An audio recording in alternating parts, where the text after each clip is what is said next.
Welcome to my channel Naidu గారి ఇంటి భోజనం. Today's recipe fish pockets. దానికి కావాల్సిన ఇంగ్రీడియంట్స్: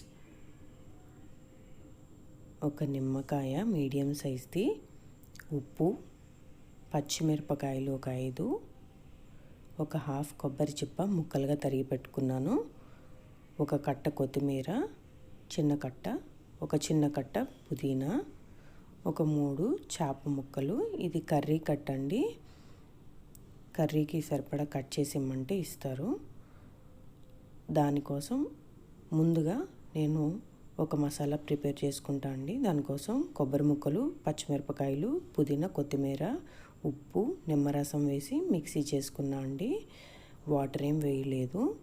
ఈ పేస్ట్ నేను రెడీ చేసుకున్నాను, కాస్త గట్టిగా వస్తుందండి. దాన్ని ఇప్పుడు నేను ఒక అరిటాకు తీసుకొని దాన్ని కాస్త వేడి చేసుకున్నాను. దానిలోకి ఒక చేప ముక్క తీసుకొని ముందుగా చేసి పెట్టుకున్న మసాలా ఉంది కదండి, మిక్సీ చేసి పెట్టుకున్నాను, దాన్ని ఒక లేయర్ లాగా స్ప్రెడ్ చేసుకుంటున్నాను.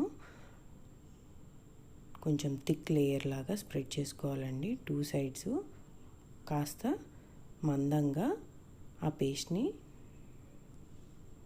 అప్లై చేయాలి దీని మీద.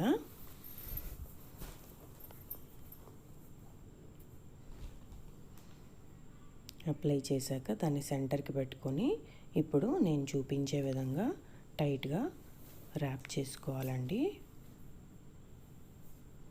ఒక పాకెట్ లాగా రెడీ చేసుకోవాలి.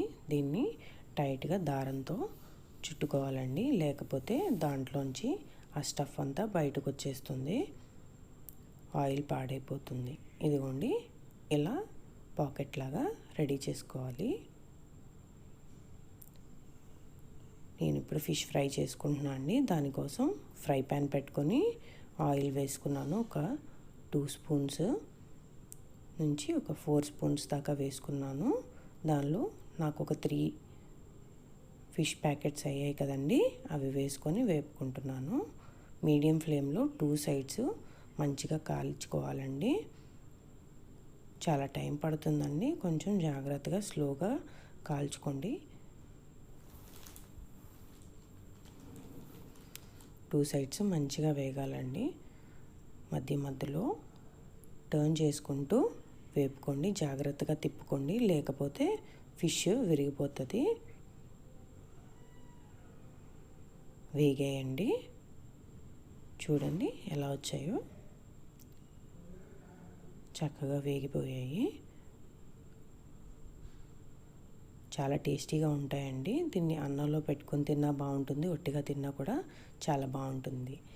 చూడండి ఎంత బాగుందో. ప్లేటింగ్ చేసుకున్నాను. ఒకటి మీకోసం ఓపెన్ చేసి చూపిస్తా అండి ఎలా ఉంటుందో లోపల. ఇదిగోండి, చూడండి అలా ఆ మసాలా అంతా చక్కగా కుక్ అవుతుందండి. చాలా టేస్టీగా ఉంటుంది మసాలాతో పాటు ఫిష్. ట్రై చేసి చూడండి friends. Thank you. Subscribe to my channel.